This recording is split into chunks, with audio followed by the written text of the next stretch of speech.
India के चांद पर कदम रखने के बाद पाकिस्तानी लोग सुपार्को को ब्लेम करने लगे हैं और ये कहने लगे कि पाकिस्तानी खलाई प्रोग्राम आखिर नाकाम क्यों और पिछले 20 सालों से खला में भी कोई रॉकेट नहीं भेजा और उसके साथ जो है मून तक अभी तक कोई उनके पास मिशन नहीं है, कोई प्लेन नहीं है। कब तक वो चांद पे पहुंचेंगे, कदम रखेंगे?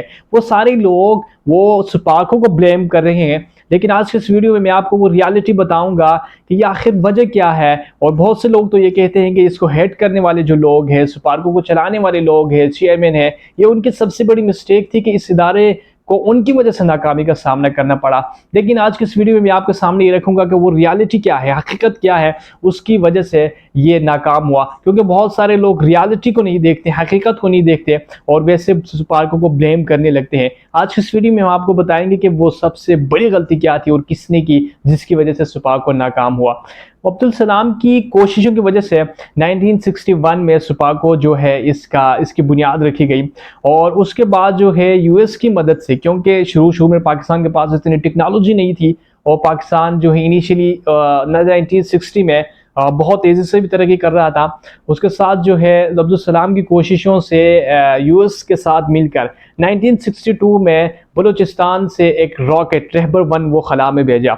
ये जो पाकिस्तानी जो खलाई स्पेस प्रोग्राम का आगाज़ था, ये बड़ा शानदार था और एशिया में वो तीसरा बड़ा मुल्क बन गया था पाकिस्तान, जो खला में अपना एक रॉकेट भेज चुका था।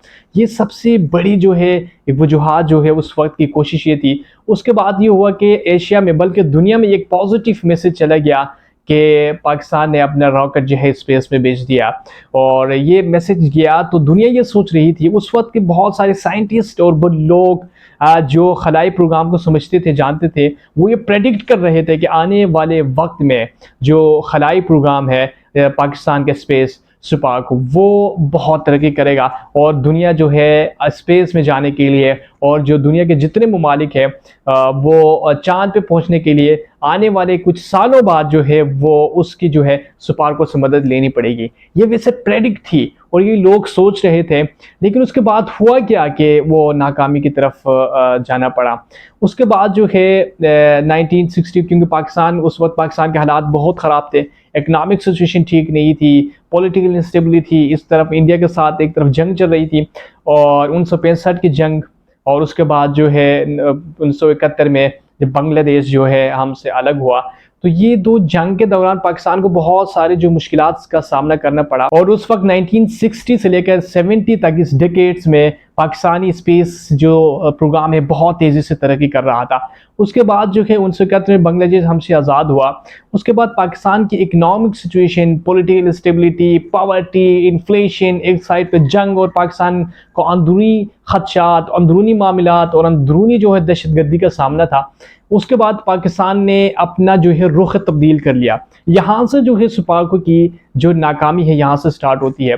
तो पाकिस्तान ने ये सोचा कि हमें ज़मीनी बहुत सारा जो है मामलात और ख़दशात जो है और एक तरफ सिक्योरिटी जो हालात हैं और दूसरी तरफ जंग का माहौल है, इनसे हमने निकलने के लिए हमने फोकस करना होगा कि अपने आप को महफूज करने के लिए ज़मीनी जो हमारा बॉर्डर्स हैं उनको सिक्योर करना होगा और ऐसे वेपन्स हमने तैयार करने हैं कि जो दुश्मन को हम अपने मुल्क को बचा सके। तो यहाँ से पाकिस्तान ने ये सोचा कि हमने सुपार्को को जितने भी बजट जाना है और जितने पैसे इसको हम एनुअली देते हैं, हम इसको करते हैं कि इसमें हम सारा फोकस जो है एटमी प्रोग्राम की तरफ करते हैं, क्योंकि फिल वक्त में हमने एटमी प्रोग्राम की बड़ी ज़रूरत है और उसमें हम काम करेंगे। तो उसके बाद जो है पाकिस्तान ने अपना सारा फोकस एटमी प्रोग्राम पे लगा दिया। सारे जितने साइंटिस्ट हैं वो स्पेस पे काम कर रहे थे, उनका सारा टेंशन बढ़ा दिया कि आपने किसी ना किसी जो है पाकिस्तान ने किसी न किसी तरीके से आपने जो है न्यूक्लियर प्रोग्राम पे काम करना है। ये एक अच्छा इनिशिएटिव था, लेकिन यहाँ पे मिस्टेक ये की गई कि कुछ बजट अगर सुपार्को भी दिया जाता तो ये होता था कि सुपार्को जो है अपने कुछ काम जो है वो जो भी स्पेस कमीशन जो भी प्रोग्राम्स थे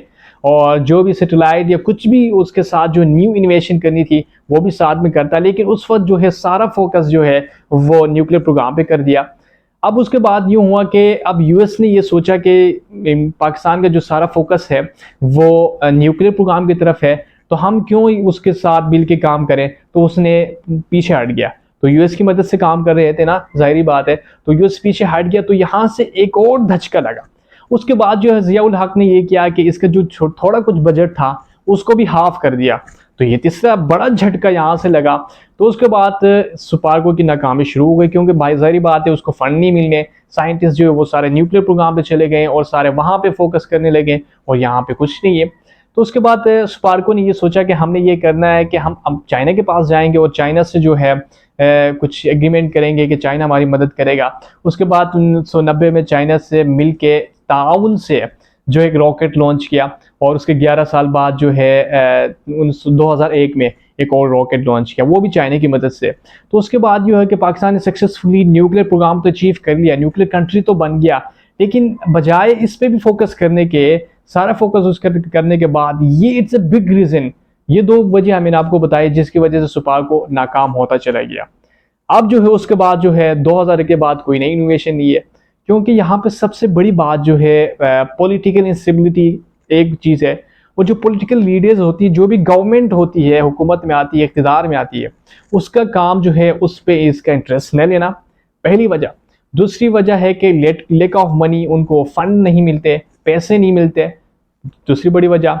तीसरी सबसे बड़ी वजह जो है इसमें इंटरेस्ट को बढ़ाना, मतलब कि इंटरेस्ट को नहीं बढ़ाया उन्होंने इस पर फोकस ही नहीं किया कि आने वाले वक्त में दुनिया जो है, दुनिया का सबसे बड़ा फोकस क्या है, टेक्नोलॉजी है। आप टेक्नोलॉजी को अडॉप्ट करेंगे, आप टेक्नोलॉजी को अपने मुल्क में लाएंगे तो अपने मुल्क को सिक्योर कर सकेंगे, अपने मुल्क को बेहतर तरीके से सिक्योर कर सकेंगे। ये वो वजह थी जिसकी वजह से खलाई जो प्रोग्राम है और पाकिस्तान के स्पेस प्रोग्राम नाकामी की तरफ बढ़ता चला गया। हाल ही में पाकिस्तान की सिचुएशन इकोनॉमिकली जो है, करंट भी जो सिचुएशन है वो बहुत ज़्यादा ख़राब है। तो इस वजह से हाल ही में भी ये भी प्रेडिक्ट किया जाता है कि अभी भी पाकिस्तान का मून पे तो जाने के लिए तो बहुत बड़ी बात है, लेकिन स्पेस पे रॉकेट भेजने के लिए भी अभी काफ़ी टाइम लगेगा। और ये सबसे बड़ी वजह थी जो मैंने आपको बताई, जिसकी वजह से पाकिस्तान के स्पेस प्रोग्राम जो है उसने नाकामी का सामना किया। अल्लाह।